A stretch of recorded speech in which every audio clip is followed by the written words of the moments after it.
it's time to sit back and relax with your favorite drink. And listen.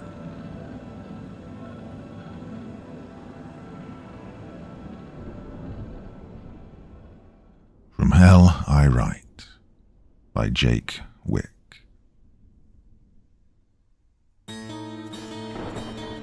write to you now, but I do not write from my room, with a bed so soft and a window so bright. I do not write from my home, with couches so comfortable and food so good. Food.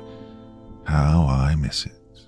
Water too. If I could get one drop, oh, how I would thank God. Well, I'd thank someone for it anyways. Do not write from my treehouse, among friends so dear and chirping birds so near.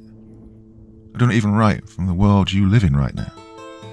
Oh, I write from a place much, much worse. It's ironic because during my last moments in the world, I couldn't imagine any sort of place worse than the place we call Earth. I thought such a place couldn't possibly exist. How wrong I was. Now, allow me to introduce myself. My name is Patrick, and for you to understand my train of thought, I'll need to take you back a little. Back to the world God, your God, no longer mine, the world God put me on. The 80s, what a time to be alive. Great movies, great music, somewhat. Great friends, great family, great house, great life. Sorry, I'm rambling. 11 years old, that was me, living in a suburban home with my mother, Sarah, my dad, Vincent, my asshole, 13-year-old twin brothers, Darren and Bryce, and of course, my 5-year-old sister, Nancy. Come to think of it, I wonder how she's doing right now, sweet little Nancy. She's always so precious, so innocent. I hope what we went through together never changed that. Anyhow, I can remember the day so clearly. I was playing a basketball game, 2-on-1. I was the one, with Darren and Bryce.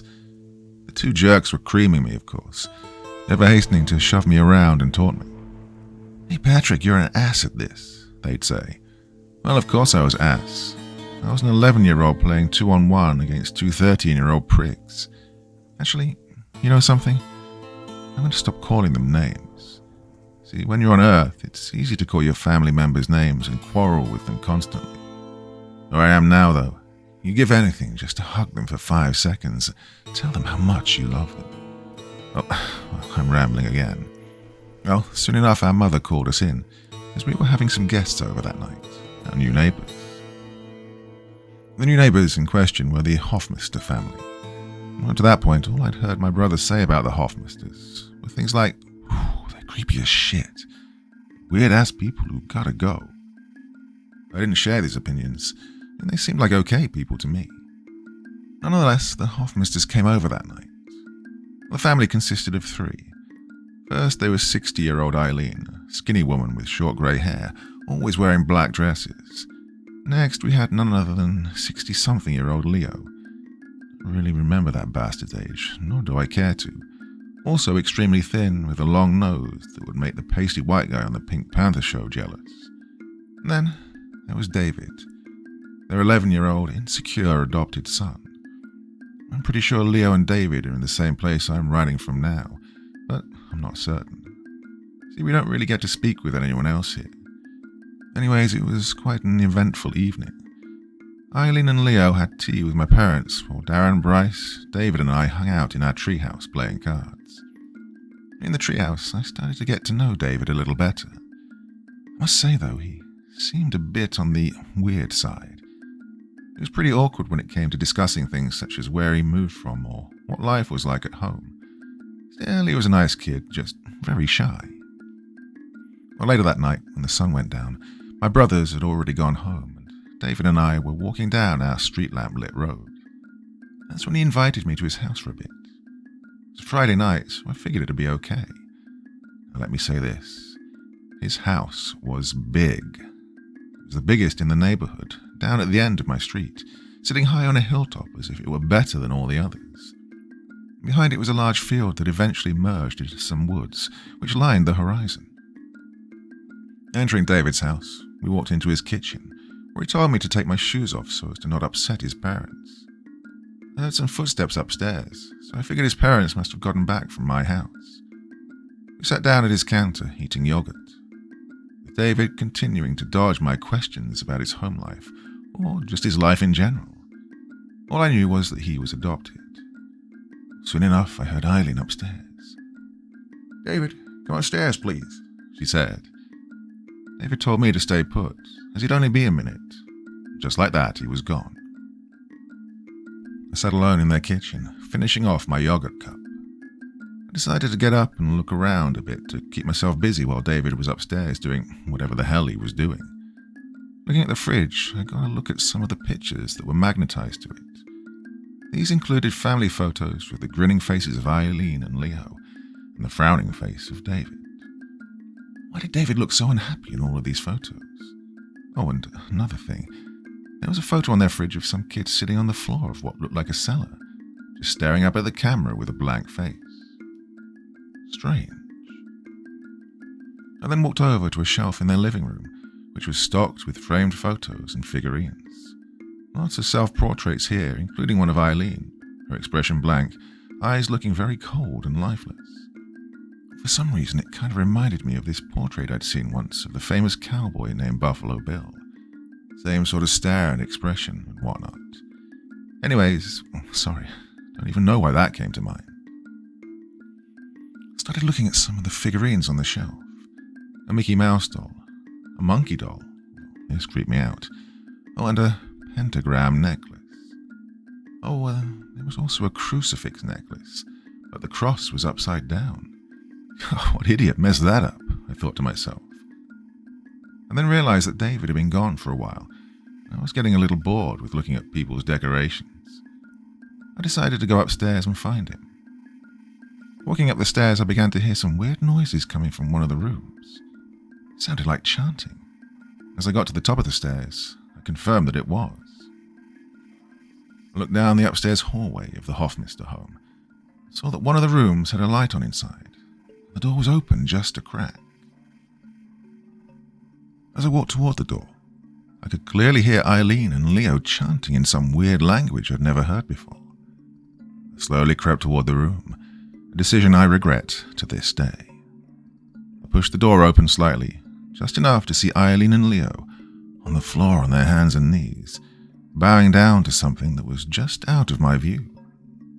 I didn't dare open the door any wider than I already had, even if it meant satisfying my curiosity to see what in the blazes they were bowing down to. From my point of view, I could see a small cauldron filled with a steamy liquid. Leo was blowing cigar smoke and spitting rum into this bowl. The whole atmosphere in the room was different. I don't really know how to describe it. It was like I could feel the presence of someone else in there, but I couldn't see them. Then I saw David, in the back corner of the room, curled up in the fetal position, bawling his eyes out. He looked more terrified than anyone I'd ever seen. Well, up to that point. Now, that's a different story. David's terror only grew when I saw his mother, if you can even call that awful witch such a thing, stormed over to his corner of the room and grabbed him by the wrist, pulling him up off of the ground in an attempt to get him to bow down to whatever they were bowing to. I could see his fear grow when he watched Leo pull a rooster out of a burlap sack and chop its head off in a brutal animal sacrifice. Then his face went white with horror as he realized how much trouble he was in, and piss began running down his leg and onto the floor. That did it. Eileen began slapping David over and over and over again, angrily screaming at him. "Never, never, never do that in front of the beast," she screamed. The beating eventually stopped. David was just a heaping mess in a puddle of his own tears and piss. This was when I decided that it was a good idea to get the hell out. I turned to exit, but in my haste I knocked over one of their many picture frames that lined a desk upstairs. Oh, I winced when this happened, knowing that it was about a 99.99% probability that the devious couple down the hall had heard it. I rushed down the stairs as quick as I could, nearly tripping myself. I didn't care, I just wanted to get out. Still, poor David. I wished I could have done something to help. Grabbing the door handle, I prepared to make a hasty exit out of the front door of that dreaded house. And then, I stopped dead in my tracks. Holy shit, please tell me. Yep, my shoes were still in the kitchen. I ran for dear life toward the kitchen, locking onto my shoes like a missile. I grabbed them. Yes. Hello, Patrick. No. I looked up to see Eileen standing on the upstairs balcony, looking down over me with an overly friendly expression on her face. I was frozen in place. Do I run? No, that would just look stupid. Also, she'll know I saw what those creeps were doing up there. Oh, hey, I managed to utter out. I didn't realize you were still here, said Eileen in a much too friendly manner. Oh, yeah, sorry, I said. No need to apologize, she replied. But it's getting quite late. You should get home. Don't need your parents coming over here now, do we? No, we don't, I thought to myself. I managed to stammer out some stupid reply before saying goodbye and rushing to their front door, bursting out of it. God, I'm never going back there, I thought to myself. If only that were true. As I ran home, I looked back at the house, and what I saw chilled me to the bone. In one of the bedroom windows was Eileen, just standing there staring at me. When she saw me look, she raised her hand and waved. That was it. She knew what I'd seen. Damn it. Well, I ran home as fast as my feet could take me. I immediately told my brothers. Told them about the beatings, the chanting, the cauldron, and Eileen repeatedly addressing someone, or something, in the room by the names The Beast and Lucifer. Well, my brothers proceeded to spread the story around the whole entire school until everyone knew. Everyone knew that David's parents were the freaky witches at the end of the street. Exaggerated and blown out of proportion, the story spread like wildfire. David refused to talk to me, knowing it had to have been me who spread the rumors. I felt horrible for him. I didn't know what to do. I was too afraid to get the police or child services after what I'd seen at the house. I was too young to know that that was what I had to do, that it wasn't a choice. I tried to push the whole thing into the back of my mind. That was until Halloween night a few weeks later. Good old All Hallows Eve. It was one of my favorite holidays ever. That Halloween night, I was doing what every kid should be doing, trying to pack as much candy as humanly possible into one pillowcase in one night. My friends and I were trying to hit all the local neighborhoods so we'd be able to mow down candy for months. However, my plans were ruined when we ran into my brothers and their devious, loud-mouthed friends. My brothers took me aside and told me I had no choice but to show them the window of the room I'd seen the Hoffmisters doing their deeds in. There was no arguing my way out of it. I soon found myself back at that dreaded place. My brothers, their friends, and I stood in the Hoffmisters' yard on the side of their house. In the driveway were moving trucks. I wasn't surprised. Those people had been humiliated. I was actually really happy these creeps wouldn't be living down the street from where I had to sleep anymore. My brother, Darren, confirmed that they were moving away because of the rumors. Well, before I knew it, my brothers were forcing me to climb a tree to get a better look into the window on the side of the house. They wanted to see if there was anything batshit crazy that would be visible in it. And of course, being the pushover I was, I climbed that tree. It seemed like all was going well, until the light in the window shut off. This was the first sign that something was wrong. However, before I could get down from the tree and tell my brothers to piss off, we all heard the front door open. Of course, my brothers and their friends took off, leaving me up there in the tree. Eileen must have heard them, because the next thing I knew, she was prowling the side of the house and examining the muddy footprints left by my brothers and their friends. Oh, this is it, I thought. I'm going to accidentally snap a branch or fall or something. She's going to catch me. But by some miracle, Eileen didn't see me up in her tree and went back inside. Well, I hightailed it out of there, leaving my pirate hat, part of my Halloween costume, lying on the ground in their yard. I never wanted to look at that damn house again. I sprinted down my street and through my neighborhood, all the way down to the schoolyard, where my friends and I agreed we'd meet up after my brother's little scheme. And, to my utter dismay, my friends were nowhere to be found. All I could say at that point was that my brothers had better still have had my damn candy in their possession. I looked around the schoolyard a bit more. Nothing. Not a sign of my friends. It must have been pretty late at that point. There weren't even any trick-or-treaters on the streets anymore. I knew my parents were going to kill me, so I started to head home. A walk on Halloween night was the coolest thing ever. It was peaceful, spooky, and unsettling all at the same time. I kind of liked that creepy feeling. It was what gave Halloween its charm. However, I really don't like the feeling of terror. Kind of like the terrifying feeling that came over me when I noticed that I was being followed by Leo Hoffmister's pickup truck. Great. Behind me were Eileen and Leo. Leo, of course, being the lapdog that he was driving. Eileen was sitting in the passenger seat. They knew. They knew I'd spread those rumors. Who else could have? No one. I was their only visitor in their new house. I ran as fast as I could down the street, their old blue pickup truck continuing to cruise after me. I eventually veered off the sidewalk and into the woods. I ran faster than I ever had in my life that night.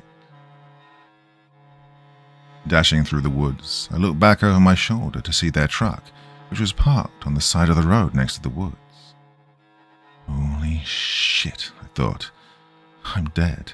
These people are nuts. Unfortunately, looking at their truck parked, I didn't see the fallen tree trunk in the middle of my path. And, as you probably guessed, I tripped over it, knocking every last bit of air out of my lungs when I hit the ground. I crawled, gasping and wheezing for air. The next thing I knew, the menacing figure of Eileen was standing over me. She looked so frightening in the moonlight, her grey stringy hair being illuminated as the rest of her face remained dark and hidden. Even more frightening was when she held out my pirate hat and dropped it into my lap. Great. That was strike two for sticking my nose where it didn't belong. Somehow I got a feeling that I wasn't going to get a third. "Oh, Patrick, you took a nasty fall," sneered Eileen. "Let us take you to our new house and take care of you there. We'll make you feel healed and new." I pleaded with her, telling her that I was fine and I needed to be home. Of course, she didn't listen.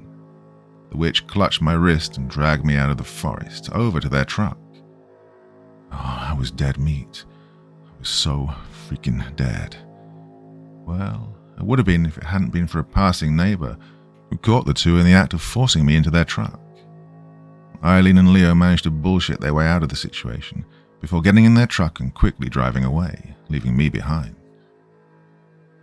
I went home and told my parents about the entire ordeal. The cops were called, yet after several days of searching, they were stumped as to the location of the Hoffmisters.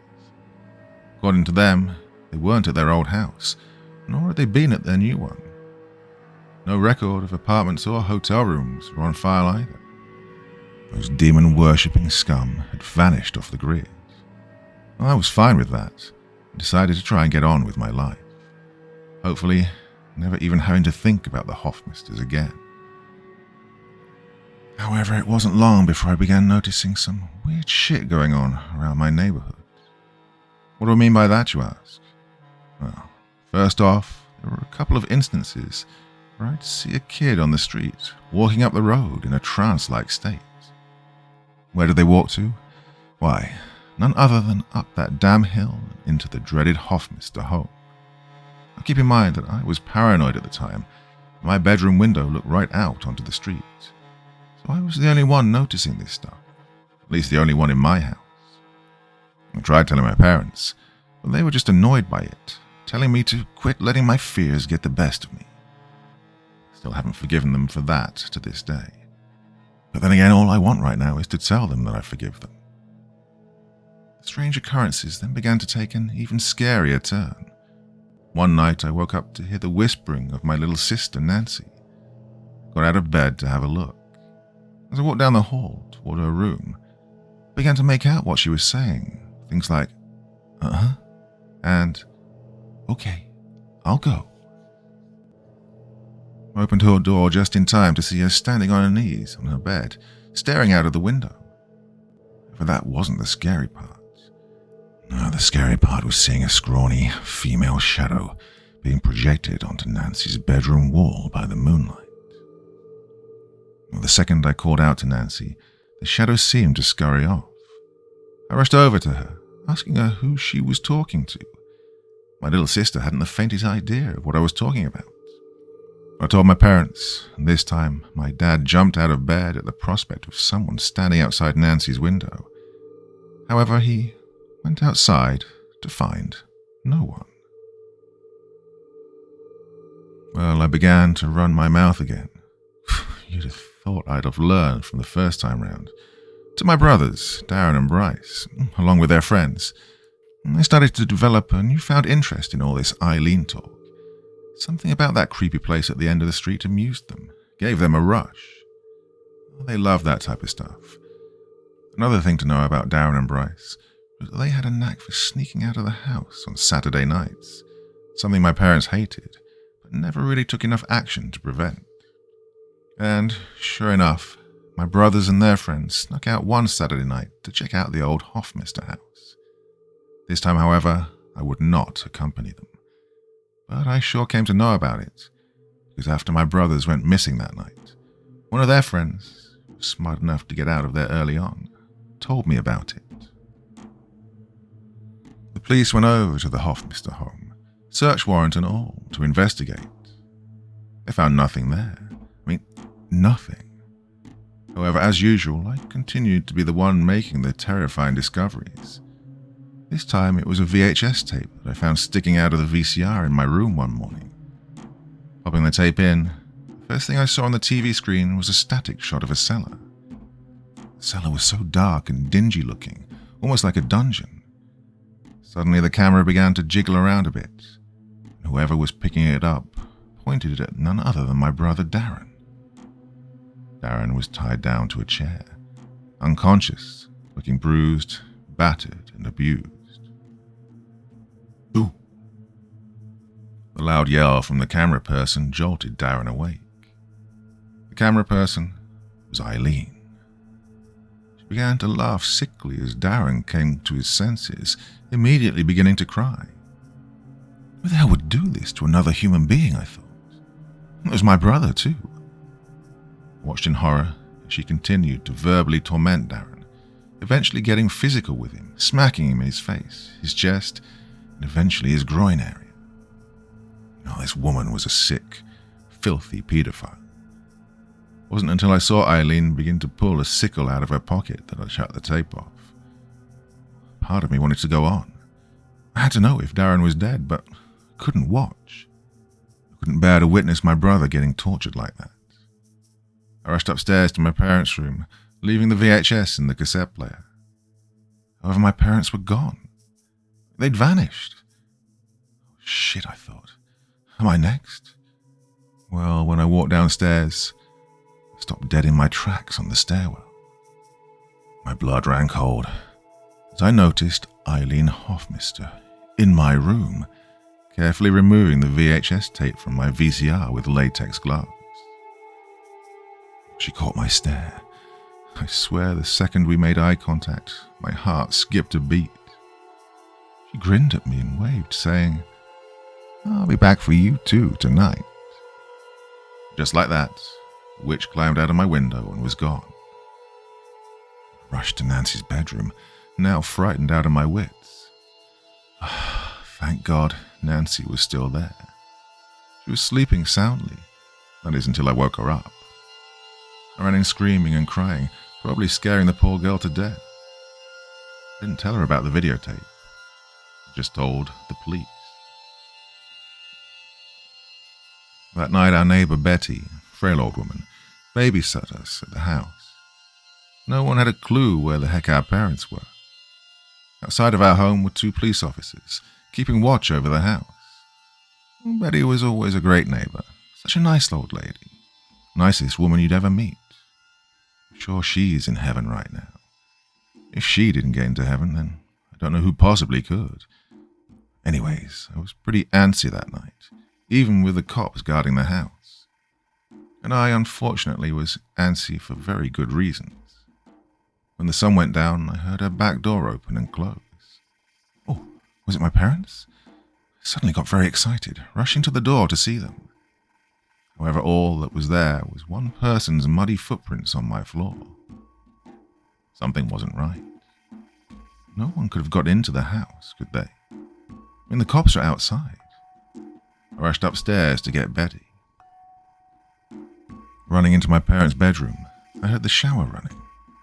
Banging on the door, I called to Betty to try and get her attention. No answer. Then I realized nobody showers with their hearing aid in. No.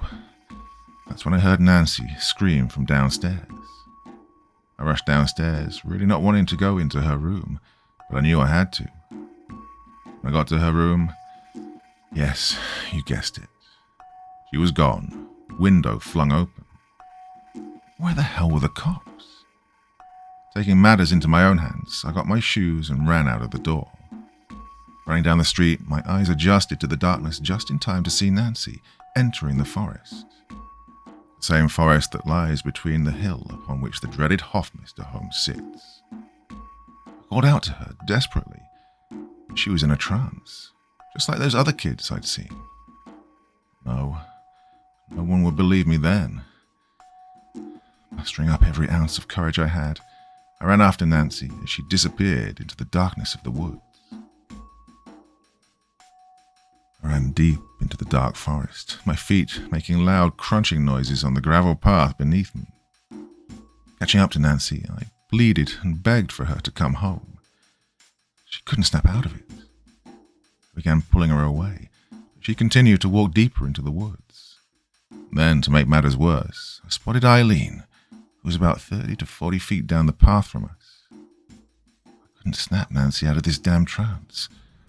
Oh, I will never forget the way her eyes looked, hypnotized and dilated. It reminded me of the trance that the snake Kaa from the Jungle Book put people in.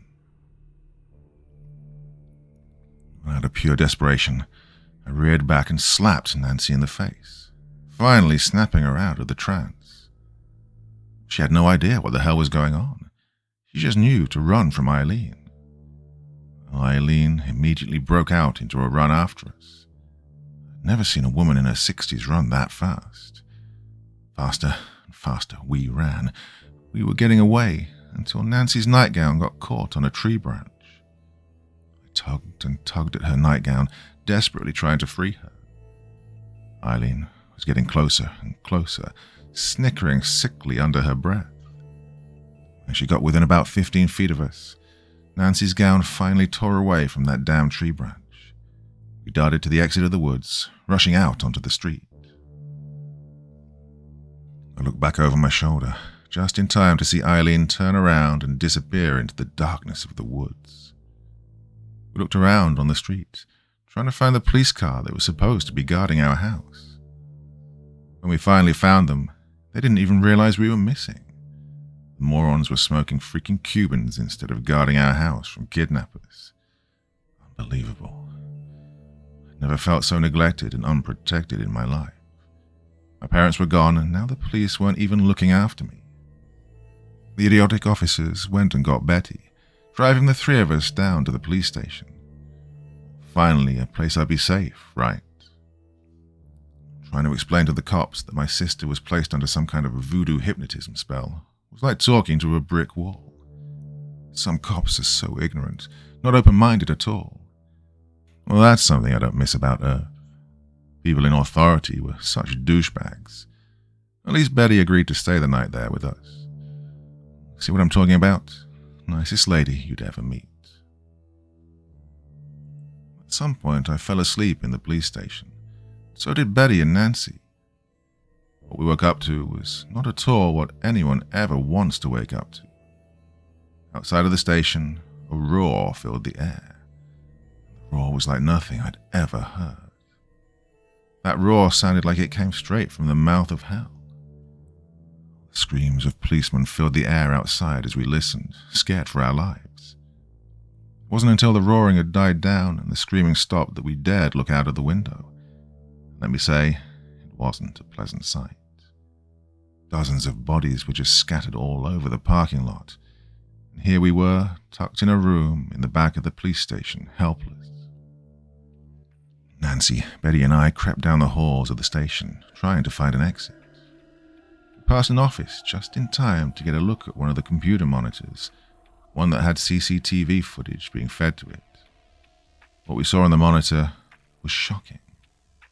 Eileen ripping a side door of the station off of its hinges. What was even more shocking was her face. Her eyes were demonic, her skin rotted and scarred like a zombie. Her teeth looked grotesque, as if she had meth mouth or something. How the hell did she look like that? Now I know the answer. She was possessed. That sick witch had willingly conjured up a spell to get herself possessed, just to get her hands on us. The witch ripped the door off of its hinges, rushing down the hallway toward us. She had us cornered in the office now. Betty, oh God, poor Betty. I couldn't believe my eyes. Eileen just picked Betty up by the throat, taunting her. It wasn't until Betty began to utter the Lord's Prayer that Eileen was sent into a fit of rage, pinning Betty to the wall and tearing her limb from limb, right in front of Nancy and me, too. Looking back, I can't even believe a 5-year-old girl was forced to watch something so awful. I'd never seen anything so terrible. Of course, now I've seen a billion times worse. Well, after Betty was slowly disemboweled, Eileen collected Nancy and me. Leo drove up to the police station. Into the blue truck we went. No neighbor to save us this time. Before I knew it, I was back at the awful place known as the Hoffmeister home. No furniture this time, no creepy portraits, no lights on. Just an empty shell of pure evil. Eileen and Leo took us into the living room, where they began to bicker with one another. Leo wanted to have his fun with Nancy, but Eileen told him to wait. I couldn't believe what I was hearing. I wanted to get up and rip his head off. If only I could have. To this day, I wish I could have beat the hell out of that sick bastard. During this, I started to wonder where David was. Probably meeting the same fate my brothers and their friends had. And my parents. God, please tell me they didn't too. Leo eventually got impatient with Eileen, telling her he was going to get what he wanted for a change. He turned to look at my little sister, precious little Nancy. He was grinning. "Come here, sunshine," he exclaimed. The rotten creep threw himself upon Nancy. I rushed at him, attempting to stop him. All I accomplished was getting a backhand to the face. And Eileen intervened, telling him he needed to wait. She received a punch to the jaw. Well, that was a horrible idea on Leo's part. Did that moron forget his wife was possessed? Eileen grabbed Leo, picking him up by the back of his neck. Nancy and I took our chance then and ran away. Of course, the front door was right in the path of Eileen, so we had to run deeper into the house to find another way out. I looked back over my shoulder just in time to see Eileen begin to bite down hard on her husband's face, chewing it like a dog on a bone. Leo's cries of pain were both horrifying and reassuring to me. Yeah, he deserved what he got. Nancy and I rushed through the house, desperately trying to find a way out. Why did that house have to be so damn big? It was like a maze. The fact that we could hear Eileen's demonic growling as she desperately tried to relocate us, well, that didn't help either. Finally, we found a window that looked out over the side of the hill. I quickly unlocked it, hearing Eileen's footsteps grow nearer and nearer. There was a screen on the window, and I reared back and threw my hands into it, tearing it. I guided Nancy out, all the while listening to the haunting sounds of Eileen's feet hitting the wood floors. As Nancy jumped out, I yelled at her to run. I didn't have to tell her twice. As I began making my way out of the window, I suddenly felt the hand, rather the claw, of Eileen grab my shoulder.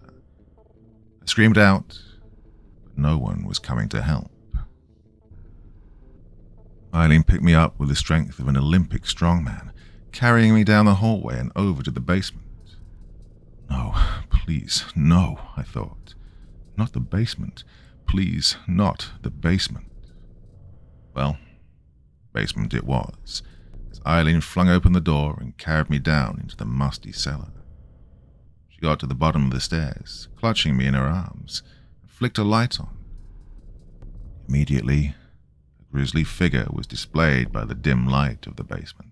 It was a 7-foot-tall statue of the devil himself, complete with ram horns, ghoulish eyes, saber teeth, forked tail, and hooved feet. This was what they were bowing down to that night. Must have been. Now it was in the basement. Eileen plopped me down in a wooden chair so that I was face to face with this horrible statue. She tied me down. This time it really is it, I thought. Eileen then pulled out a black book with some sort of satanic symbol on the front of it. I tried begging and pleading with her, telling her I was sorry for the rumors I'd spread. I even offered to tell the whole town that I was lying and that the tales were made up. Why did I even bother? Eileen was having none of it.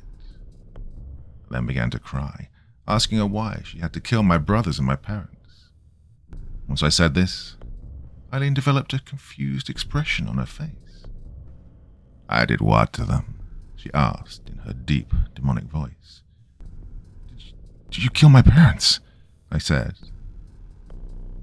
Patrick, said Eileen. Lucifer does not want to just see people die. He wants to see them in hell with him. What? I asked in a sheepish tone. Why, you could say your family's more alive now than ever, she exclaimed. That's when the awful truth was revealed. Out from the dark corner of the basement, behind the statue, came my parents, my brothers, their friends, and those kids I'd seen walking into the house. David was also among them. They walked in a zombie-like manner. When they all stepped into the light, I saw into their pitch-black, possessed eyes. Those horrible eyes were not the eyes of the people I knew. They all looked dirty and abused, and their skin looked like it had begun to decay. Eileen grinned with glee at this sight. You see, Patrick, she said, Mommy and Daddy are here. Say hi to Mommy and Daddy. I looked at my parents, desperately trying to get them to respond to me. But they were gone. It was an awful feeling. Hail, Lucifer, shouted Eileen. Hail, Lucifer, repeated the hypnotized people in monotone zombie fashion. Eileen then looked at me. Now, you'll join them. Eileen opened the black book and began reciting incantations. The zombies, the people I once knew, encircled me and began reciting with Eileen. I pleaded with my brothers, with David, with my parents, but it was no use. They were lost. Suddenly, the statue's lifelike lips began to quiver intensely. I thought I was dreaming. It's funny, but when something like this happens, all you think to yourself is, holy crap, is this really happening? The statue's eyelids began to quiver as well, before opening to reveal pitch-black eyes. The eyes began to glow a vibrant red, just as the statue's jaw began to unhinge. And then a loud roar erupted from the statue. This roar was even worse than Eileen's demonic roar, louder and much deeper. White mist in the shape of a human skull started to rise up from behind the statue as Eileen shouted in English, Beasties hungry. screamed a blood-curdling scream as the mist made a beeline for me, shooting straight into my mouth, down my throat. I screamed as I felt the evil spirit make its way into my belly, wriggling around in my insides. My high-pitched screams slowly began to grow deeper and deeper, turning into a demonic roar. This is what it felt like to become possessed. I was Eileen's now, but even worse, I was Lucifer's. That's why I'm here now, where I am. It doesn't make sense to me at all. I don't deserve to be in this place. Well, sure, I lived out the last moments of my life serving God's adversary, but it wasn't my choice. Why then am I here? Some sort of mistake? Did heaven run out of space, or does just everyone go here? My parents here too? My brothers? Perhaps that's the worst part. I'm not even granted the answers to these questions. I just live in total darkness and extreme heat. Regardless, I know it's Eileen's fault I'm here. It's all Eileen's fault. It's Eileen who stole me from heaven's true light. That's why, from hell, I write. Sorry for that. It's just I used to like the rhyme when I was young.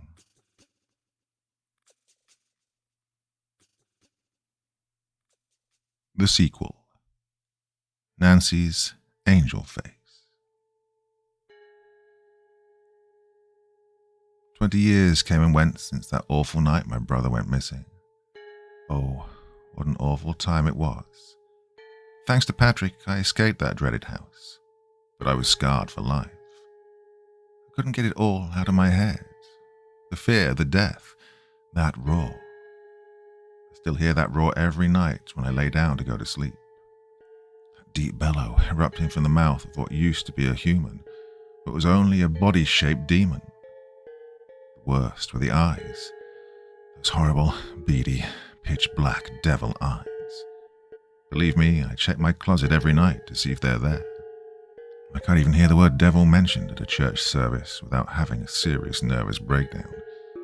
And by God, whenever a friendly old man shows me an ounce of compassion or affection, I simply want to vomit, trying to shun out horrible memories. The one memory that I hate most of all, the one I think of every single time I lay my head down on the pillow to go to sleep, is the photograph. The photograph that the police found at the Hofmeister home the night my brother went missing. That awful black and white picture of poor Patrick sitting on the filthy floor of that godforsaken cellar, pitch black eyes staring up at the camera. My name is Nancy Williams, and I can tell you right now, things haven't gotten better. The night Patrick and I were chased through the Hofmeister home by that awful witch Eileen, I escaped. However, Patrick did not. Soon enough, he and Eileen, along with the rest of her possessed slaves, my parents and other brothers included, disappeared without a trace. I was left alone, my family gone. The police had no idea where Eileen was. All that was left at the house was Leo's dead body and a demonic statue. Oh, and that horrible photograph. Well, soon enough, I was sent away to live with my aunt, Cynthia. Being the sister of my mother, she was also mourning. However, the two of us got through it together, and Cynthia helped me get through the sleepless nights and the bad dreams. Well, of course, I slept in Aunt Cynthia's room until I was 12 years old, and even when I began sleeping in my own room, I slept with the door wide open and the light on. Since I was traumatized, I grew up as a pretty solitary child. Never had many friends in school, but I excelled in my studies. And this is what got me into Harvard. It was at Harvard that I met a graduate of the school, Jackson, who was visiting to give a speech. We hit it off pretty quickly and soon I was in love. After many dates with him, things got serious. Graduation arrived and before I knew it, I was living in California, just 30 minutes away from Jackson. The two of us dated for a couple of years. For the first time since I was 5 years old, I was truly happy. I was almost able to forget about the night that my life was ruined. It was a wonderful time. It was only one thing that was slightly wrong when I began dating Jackson. Of course, growing up traumatized, I always had nightmares. However, when my relationship with Jackson started, so did a recurring dream that I will never forget. It would always start in the exact same way. I'd lie in a bed in the middle of the night, awake. However, it wasn't my bed. There was always one inside of a large house, the same one every time. The bedroom window always had the same view, a large field with some woods that lined the horizon. A full moon was in the sky in every one of these dreams. Perhaps that was the most peculiar part, that everything was the same every time I had the dream. In the dream, I would always sit up in the bed, before getting up and walking over to the door, which was always closed. Opening it, I stepped out into a dark hallway. At the end of the hallway was another bedroom door, mirroring mine. Walking down the hallway, I'd always walk past a staircase.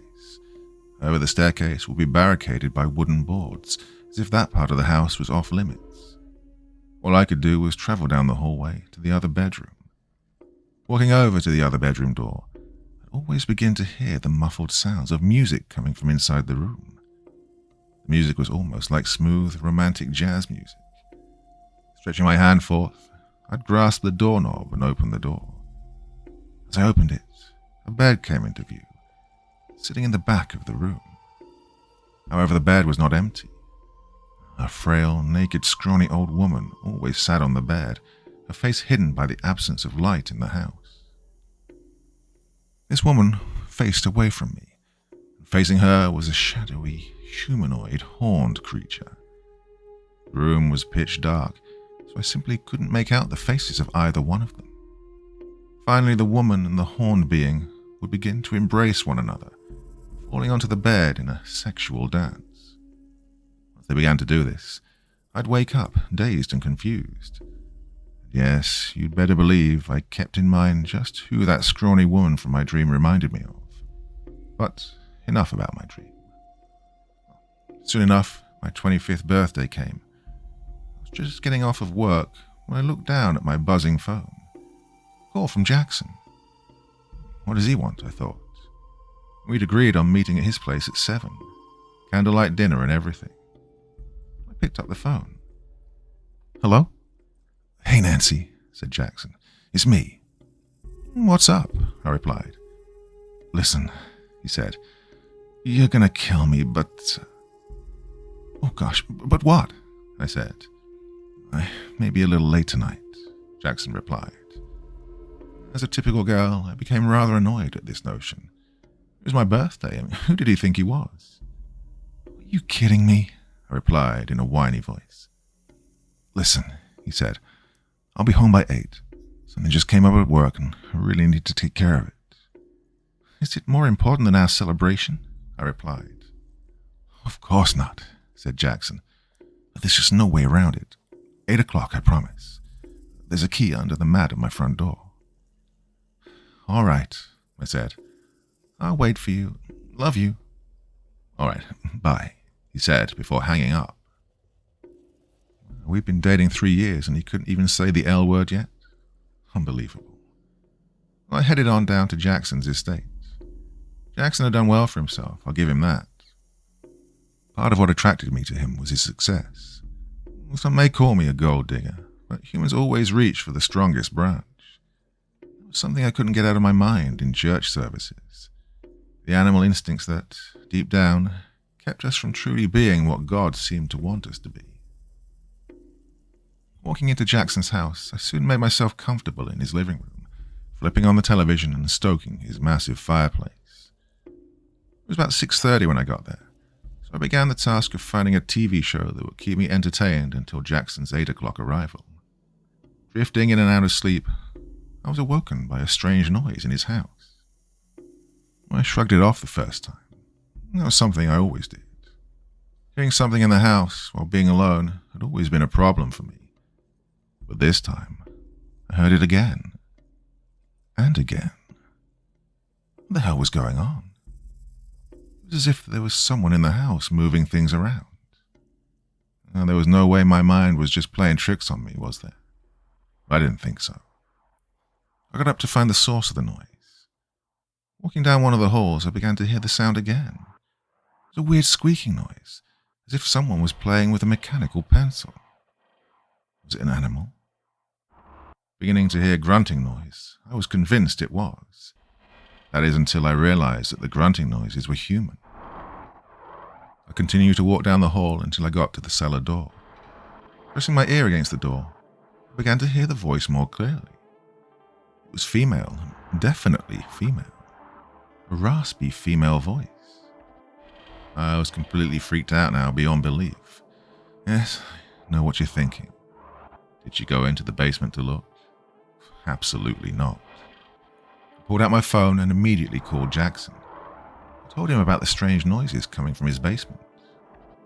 He immediately seemed taken aback by this and proceeded to frantically tell me not to go into the basement. That's when I saw it. That door was bolted shut. However, the screws were coming loose. That's what the squeaking noise was. Whoever was inside that basement was patiently picking at the other side of the door, pushing the screws out one at a time. I wondered who on earth had the strength to do that. And, before I knew it, I was watching the last of the screws inch its way out to the side of the door, falling and joining the others in a pile on the hardwood floor. Jackson frantically yelled my name over the phone. Whoever was on the other side of the door yelled out, "Nancy?" The door flung open and slammed into me, knocking me to the ground. I knew I recognized that voice. Standing in the doorway was that scrawny, rotting, corpse-like witch named Eileen Hoffmeister. She was shackled but still, unfortunately, able to walk. It was like a nightmare, but it was one I couldn't wake up from, no matter how desperately I wished to. Eileen did not look happy to see me in the least. She looked even worse than she did the last time I'd seen her, all those years ago. Her skin was decaying, sickly green in appearance. Her hair was thin and stringy, and her eyes were now a milky white. Most of her teeth had fallen out, and the ones that hadn't were crooked and rotten. "Eileen?" I stammered out. Eileen didn't even answer. That monstrosity of a woman lunged at me, throwing herself on my back. I desperately tried to crawl away from her, trying to escape. That rotting person smelled worse than any open sewer one could possibly imagine. Eileen began to attempt wrapping her chains around my throat. I used all the strength in my body to prevent this from happening. "Now I'll take you to my world, Nancy," said Eileen. She got up and began dragging me by my feet toward the basement. Her strength was incredible. It was because she'd fed off of the devil, just like any witch would. Before I knew it, I was being dragged down the stairs of the cellar. The witch flung me onto the hard, filthy floor.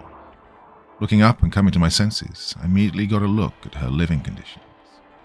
Bowls of food and water were put out for her, and the floor was littered with chicken bones and other rotting food items.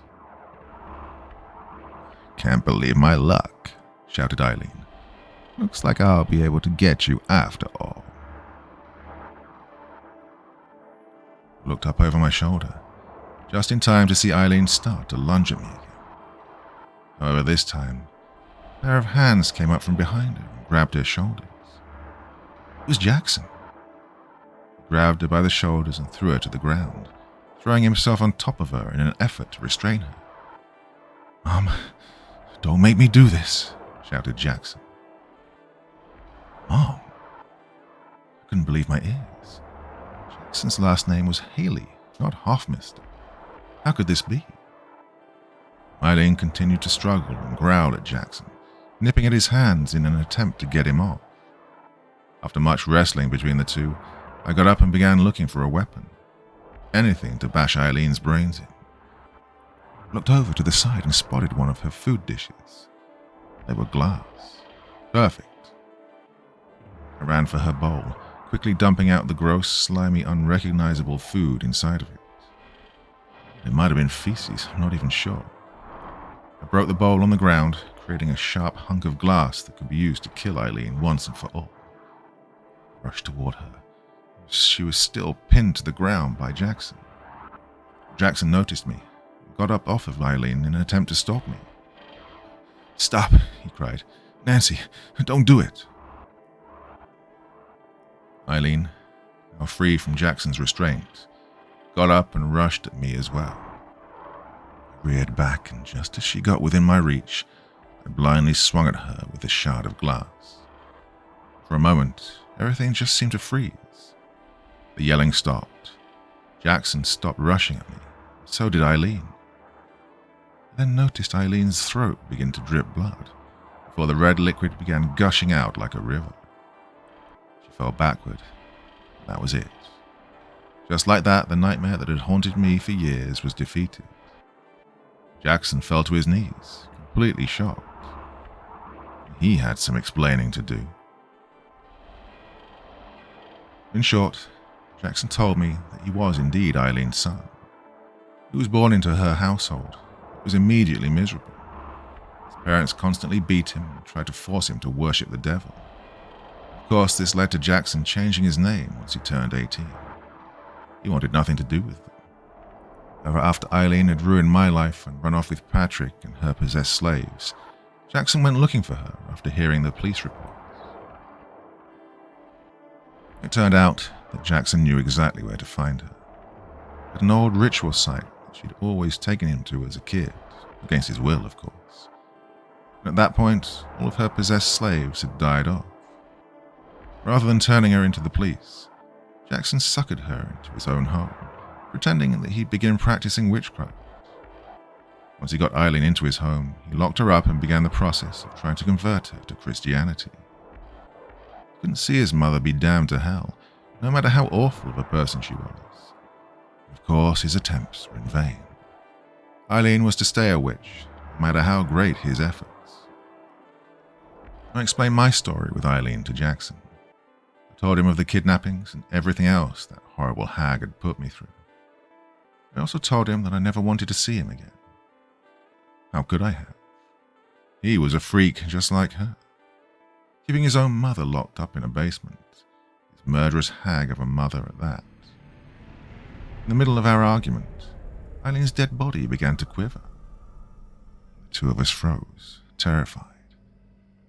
Her body continued to quiver before beginning to violently shake. Orange light began to encircle her corpse. The two of us then watched in terror as a ghastly, slimy demon began to crawl out of the ground next to Eileen's body. Once it noticed us, its face lit up and it smiled. His voice was surprisingly human-like. "Hello, Jackson," it said. Jackson didn't respond. The two of us stood there in fear. We began to walk away, walk towards the stairs, wanting to escape this madness.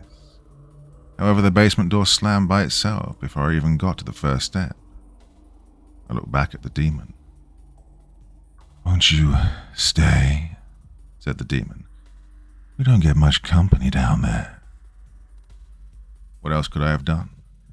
All Jackson and I could do was stand there and look at this filthy little creature on the floor, which began examining Eileen's body. I proceeded to look back up at Jackson. "Oh, how disappointing," exclaimed the demon. "What's disappointing?" replied Jackson. "You don't have your father's eyes," said the demon.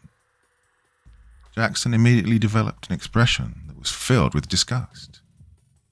"Leo's eyes?" he said. "Yeah, I'm happy I don't have those. That rotten little creep can—" "No," said the demon. "Not Leo's. Your father's." Jackson looked confused. "Why, excuse me?" said Jackson, now more perplexed than afraid. "You don't know," said the demon, surprised. "Old Nick always had a thing for your mother." Jackson's face went completely white. Old Nick. And that's when it hit me. The dream I used to have. It was Eileen and Old Nick. The devil. In my dream, Eileen and the devil embraced one another in courtship. The dream never showed me the offspring. I was looking at the offspring right now. The demon continued his work, examining Eileen's corpse before dragging it down the rabbit hole with him. He then popped back up one last time, giving us a smile and a wink, before descending down into hell. Jackson's legs began to wobble before he fell backward, landing on the hard basement floor. The pain he must have felt from that fall didn't seem to affect him in the least. He just stared up at the ceiling, mouth gaping open, as if the whole world had just crashed down on him. And in a way, that's exactly what the case was. Questions that must have raced through his mind. Mine too. How is he the devil's son?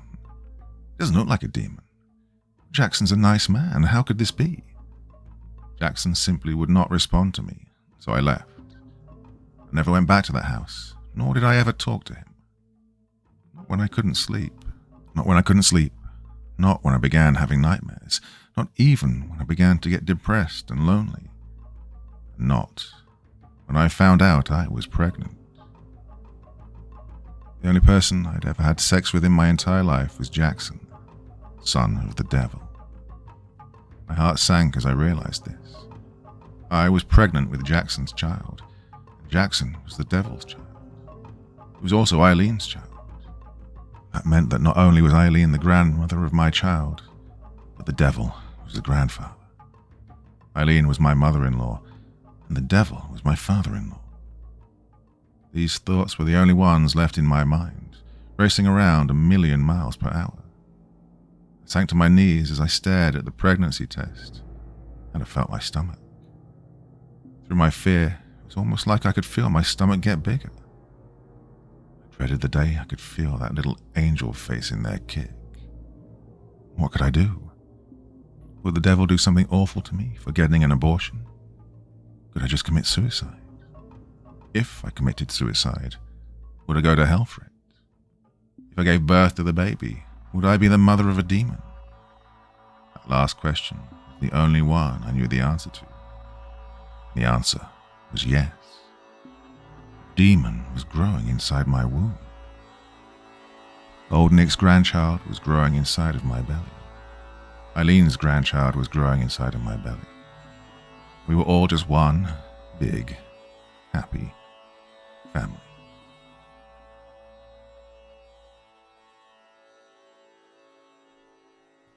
Slave by Sundown. The prequel. I sped down the street on my bicycle, feeling the wind rush through my hair as the sun prepared to take a dip down below the horizon for the evening. Dead leaves blew around on the road like schools of fish evading a predator, and the crisp autumn air felt wonderful as it engulfed my speeding bike and me. Being in the 4th grade in a small town in New Jersey, I loved riding my bike every day after school, especially in the beautiful fall weather. I liked doing it alone.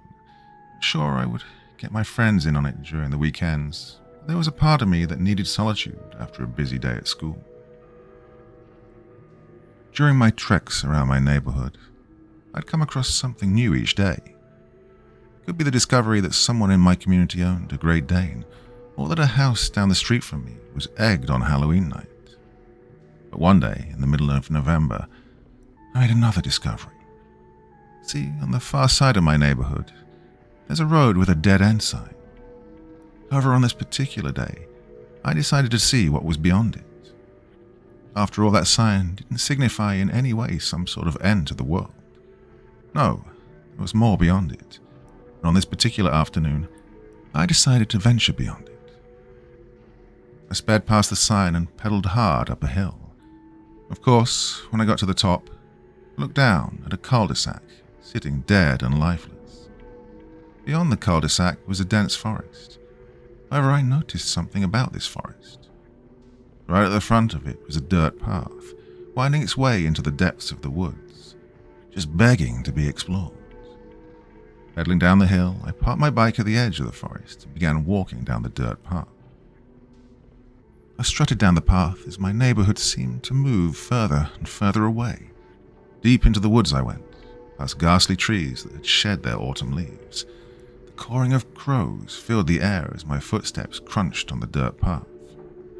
After a couple of minutes of walking, something began to come into view.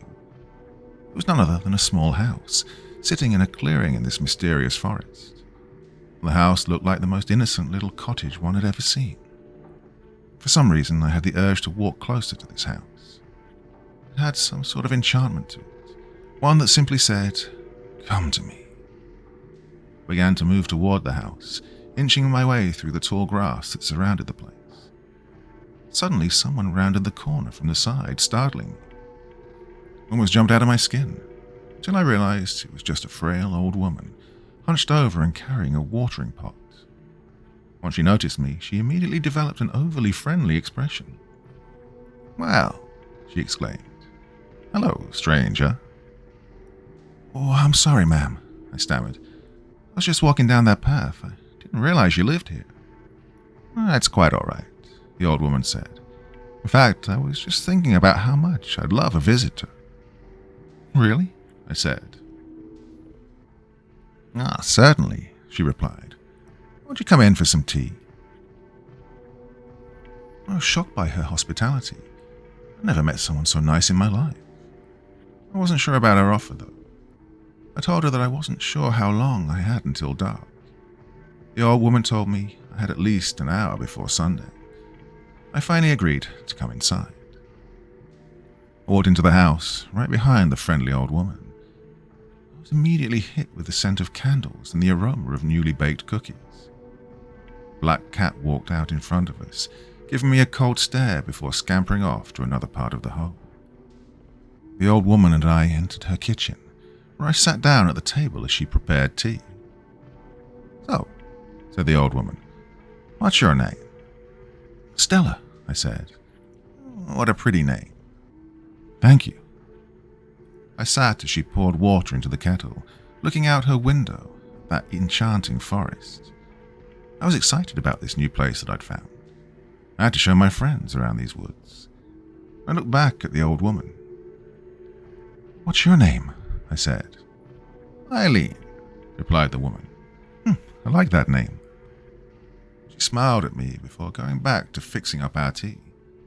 The kindness that radiated from her was immense. Already this Eileen lady was the nicest person I'd spoken to in a long time. Finally the tea was ready, and Eileen joined me at the table. We began to sip from our teacups like two British citizens, having small talk. Our conversation propelled itself into the evening, so much so that it took me a while to realize that the sun had gone down.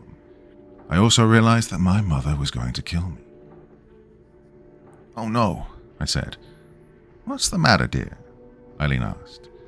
"It's dark," I said. "My mother's going to kill me." I got up out of my chair, ready to make a quick exit. I really didn't want to walk through those woods alone at night. Just as I got up, so did Eileen. I walked over to her and reached out to shake her hand. She gently grasped my hands in both of hers. Her hands were very cold and frail. "Thank you so much for having me," I said. Eileen suddenly developed a sad expression, one filled with disappointment and sorrow. "Won't you stay a bit longer?" she asked. "I really wish I could," I said. "Really I do, but I really have to get home."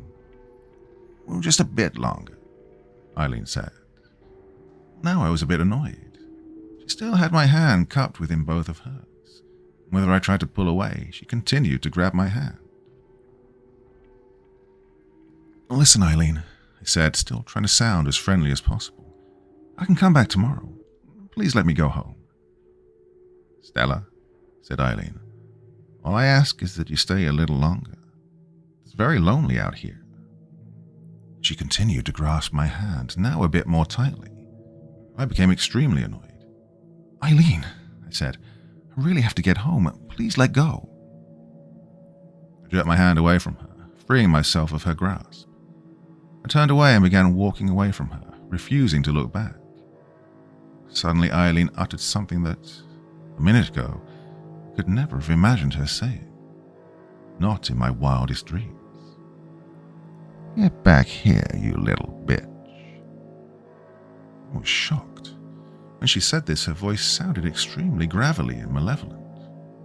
I turned around to face her, my jaw gaping open at what I'd just heard. What I saw frightened me. Eileen stood there hunched over, with a furious expression on her face. She looked like an angry goblin of sorts, her expression communicating to me that she wanted to rip my head right off of my shoulders. However, what struck me even more than this was the large candle she clutched tightly in her hand. When I say it struck me, I mean that quite literally, because the next thing I knew, Eileen hurled the heavy candle right at my face. The candle struck my forehead, knocking me down to the ground. I clutched my forehead in pain, feeling blood begin to flow onto my hand. As I moved my hand away, I saw Eileen make a dash for me, grabbing me by the ankles. "Stella stays," she screamed, before cackling aloud like a Halloween witch. Eileen began to drag me across the floor by my legs. This frail old woman had the strength of a grown man. I was astounded. I was also in big trouble. She dragged me over to a door in the hallway and opened it.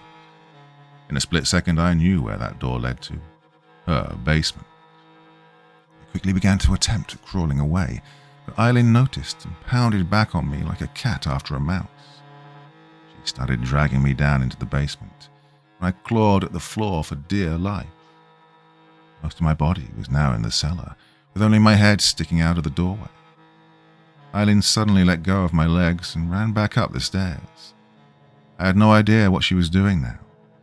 Well, before I had time to even move, I watched as Eileen grabbed the cellar door and swung it right into my face. And the next thing I saw was darkness. When I finally came to, I was lying on the filthy floor of a musty cellar. One light was on, dimly lighting the room. My head hurt badly, and when I reached up and felt my forehead, I felt nothing but dried blood from where the candle and the door had struck me. I felt extremely weak, and it took quite a bit of strength to begin getting up off of the floor. Once I got up, I noticed something else on the floor. I screamed out loud when I saw it. Lying there on the floor was a dead body. It looked like a man, but I couldn't tell because it was so decayed. The skin was a sickly green color. The odor of the corpse began to fill my nose, smelling worse than anything I'd ever smelled in my life. I continued to scream at the top of my lungs, running up the stairs toward the basement door. Of course, the door was locked. I pounded on it, frustrated and scared out of my wits. "Let me out of here!" I screamed. Suddenly a loud male voice shouted at me, "Shut the hell up." I immediately stopped pounding and screaming. Who else was here? I looked back over my shoulder, down at the corpse. I sat with my back against the door, watching it. I couldn't even stand being in its vicinity. I kept on staring and staring at this corpse on the ground. I couldn't peel my eyes away from it. It was as if I needed to keep an eye on it for some reason. However, I soon mustered up the courage to look away from it for just a moment to look under the basement door. I saw Eileen's feet, and the feet of someone else, presumably the man who just told me to shut up. I jerked my head back around, looking down the stairwell to keep an eye on the corpse. And that's when the corpse began to get up. Well, for a while, I thought my eyes were playing tricks on me. However, once the corpse actually got to its feet, I knew my vision wasn't failing me. It had its back to me. I held back the urge to scream. Tears began to well up in my eyes as the corpse slowly turned around. Once it did, it gradually tilted its head upward, looking up the stairwell, right at me. Its eyes were pitch black, and its decayed mouth gave its face a toothy grin. I started screaming again, just as the decayed person began to walk up the stairs toward me. It walked slowly and wobbly, trying to keep balanced on its decaying legs. I pounded on the door again, though nothing good could have even come of that. After a few seconds of doing this, I gave up. Just sat with my back pressed up against the door, watching as this decaying zombie slowly made its way toward me. I felt helpless. There was nothing I could do but watch as this thing inched its way toward me. By some miracle of God, about halfway up the stairs, the rotting person stumbled and fell flat on its stomach on the stairs. Just as it began to get back to its feet, I fell backward as the door I'd been leaning against was opened. I looked behind me to see a scrawny old man standing in the doorway.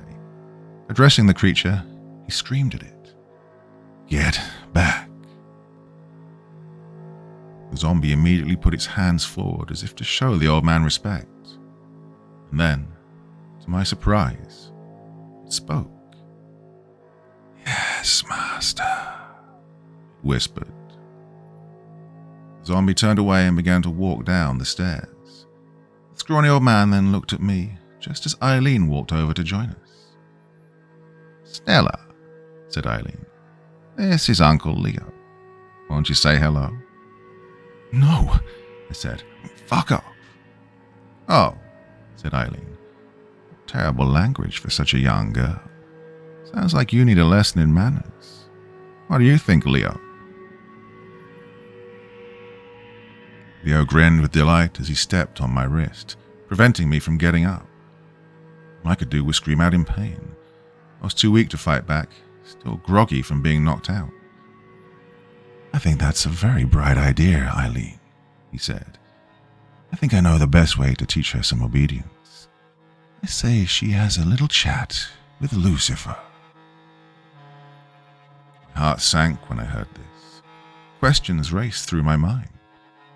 Did that mean they were going to kill me? They can't actually mean speaking to the devil, can they? Before I could ponder these questions, Leo called back to the zombie, whistling at it like it was a dog. "Lester," he said, "grab her." Well, Lester immediately began walking up the stairs, this time in quick fashion, as if he was scared of Leo. "Any day," yelled Leo. The rotting Lester grabbed me by the waist and hoisted me up over his shoulder. I screamed out once again, as I now had the pleasure of smelling his horrible, rotting stench up close. He carried me down the stairs and dropped me down onto the ground. I landed hard on my knee, and pain immediately shot up my leg. I didn't have faith in my abilities to walk at this point. When I looked up, I noticed something I hadn't had time to notice before. In the back corner of the basement, shrouded in shadows, sat a horrifying statue. It was a statue of a demon or a gargoyle of some sort, with goat-like horns, sharp claws, and hooved feet. Above the statue on the wall, an upside-down cross was painted. In my pain, everything was such a blur. Out of the corner of my eye, I saw Eileen grab a book off of the floor in the opposite corner of the basement. Lester then stood to my left like a bodyguard, while Leo took up the right. Eileen walked over to join us, opening the book and reciting words from it. The words were in another language, one I didn't recognize. As Eileen continued to chant, she gradually raised her voice louder and louder. Leo and Lester then began chanting with her. The chants grew louder still. To my utter amazement, the lips and eyelids of the statue began to quiver. Once again, like with Lester, I hoped my eyes were playing tricks on me. And like before, I realized they weren't, as the eyelids of the statue opened to reveal pitch-black eyes. The jaw of the statue unhinged and began to open, as the dark eyes started glowing a vibrant red. A roar erupted from the statue, as white mist rose up from behind it. The roar was so loud, so deep, that I instinctively knew that it was not of this world. The mist drew closer and closer to me, as Eileen's chants grew faster and faster, until it sounded like she was simply speaking gibberish. The mist got within touching range of me, and began to almost investigate me, if you will. It was almost like a snake, coiling and swaying this way and that, studying me in a way. Eileen, Leo, and Lester stopped their chanting. Eileen seemed to grow frustrated. Why isn't he taking her? He took Lester just fine. No, I thought. Was I to end up like Lester? Before I could think, the mist coiled around me and levitated me up off of the filthy basement floor. I screamed out as it carried me over to the statue. I soon found myself staring into the bright, glowing red eyes of the demonic statue, whining as its nostrils quivered. It was smelling me. I shivered as I felt its nostrils exhale onto me. Suddenly the mist seemed to evaporate. I was dropped onto the floor. The eyes of the statue quickly shut, as did its gaping jaws. Eileen and Leo both looked infuriated. "He doesn't want her," yelled Leo. "Ugh," exclaimed Eileen. "Can't say I blame him." Eileen then began to walk over to the back of the room. I watched as she knelt down to grab something. It was a red tank of gasoline. She developed a sinister smile on her face as she walked toward me with it. As she advanced toward me, Leo pulled a matchbox out of his pocket, handing it to Lester. "We'll let Lester do the honors since he's been so good," said Leo. Eileen cackled with delight as she approached me, now standing over me. Lester slowly but surely pulled a match out of the matchbox and proceeded to light it. "Well, Stella," said Eileen, "it's time to burn bright like the stars you are named after." I had to act fast. Just as Eileen began to tip the nozzle forward, ready to soak me with gasoline, I reached out with my foot and kicked at the tank as hard as I could. The tank was pretty light, as it was propelled by my foot right into Lester. Lester was immediately engulfed in flames as the match he'd just lit ignited the gas. He screamed out, a horrible scream, as I used every ounce of strength within me to get up off of the ground and make a dash for the stairs. In the confusion, I was given a head start, due to Eileen and Leo being distracted by Lester's burning. "Fire bad, fire bad," screamed Lester. No, I thought. Fire good. As Eileen and Leo came to their senses, they rushed up the stairs after me. I had been given a great head start. I quickly glanced over my shoulder to see Lester flailing around wildly, causing other things in the basement to catch fire as well. I ran up the stairs and out of the basement, desperate to escape that awful place. I ran out the door and toward the woods. Looking over my shoulder, I saw Leo about 10 feet away, running after me. I quickened my pace as best I could, hobbling with a likely broken leg. Before I knew it, my leg seemed to fail me as I felt Leo tackle me from behind. I toppled to the ground, with a grinning Leo on my back. "You're coming with us," he exclaimed with glee. I began swatting at his face, to no avail. He wasn't fazed by anything I did. I began scouring the ground for something, anything to hit him with. As he started dragging me across the lawn and back toward the house, I spotted a rock on the ground. I quickly reached for it, grasping it in my hand, holding on to it for dear life. Boy, I thought, please let this work. I jerked my body around, so I was now being dragged on my back.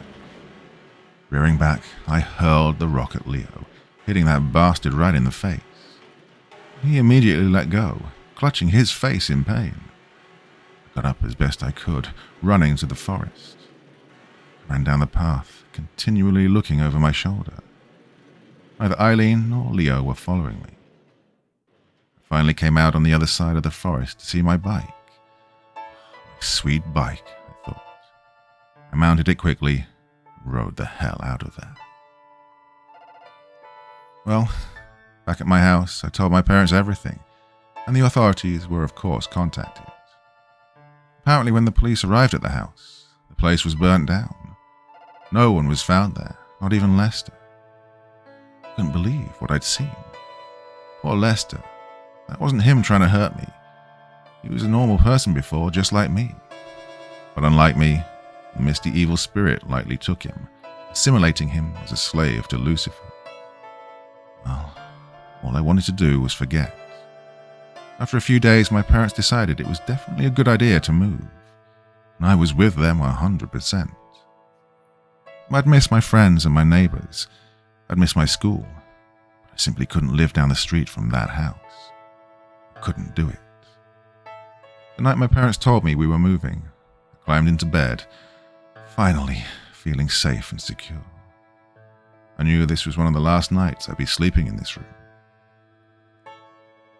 However, I wished we'd moved just a bit sooner, because that night I heard a scratching noise at my window. When I turned to see what it was, I was in shock. It was a charred Lester, looking through the window at me. He was burnt to a crisp. "Fire bad," he said through the window. "Fire bad."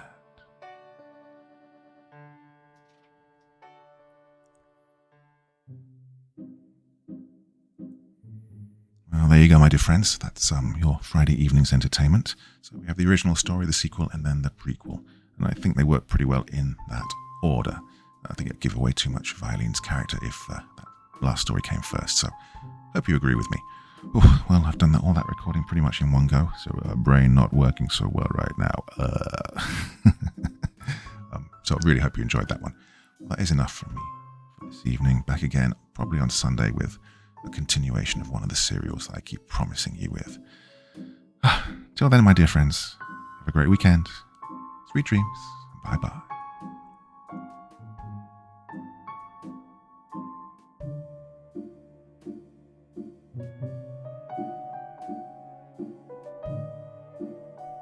Thank you so much for taking the time to listen to this story today. Really means a lot to me and to the author of the story, of course. Well, if you want to know more about me, I'm pretty much everywhere on social media. You can find me on Facebook, Twitter, Instagram. You can download my music on SoundCloud.